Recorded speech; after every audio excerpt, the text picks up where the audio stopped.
السلام عليكم ورحمة الله تعالى وبركاته. التشكيلة المتوقعة للمنتخبين الأولمبيين المغربي والمصري. انطلاقا من الساعة 9 مساء سيلتقي المنتخب المغربي الأولمبي نظيره المنتخب الأولمبي المصري، ومن المتوقع أن يدخل الفريقان المباراة بالتشكيلة التالية: المنتخب المغربي في حراسة المرمى علاء بلع، أما في الدفاع المهدي بوكامير، أيوب عمراوي، شادية زكريا الوحيدي، أما في وسط الميدان أسامة العزوزي، أمير ريشاردوسون، إسماعيل الصباري، بلال الخنوس، وأما في الهجوم يانيس البكراوي، عبد الصمد الزلزولي.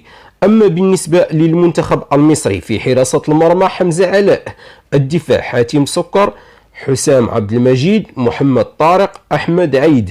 أما في وسط الميدان محمد شحاتة، محمود صابر، أحمد نبيل كوكا. أما في الهجوم إبراهيم عادل، أسامة فيصل، أحمد عاطف قطة.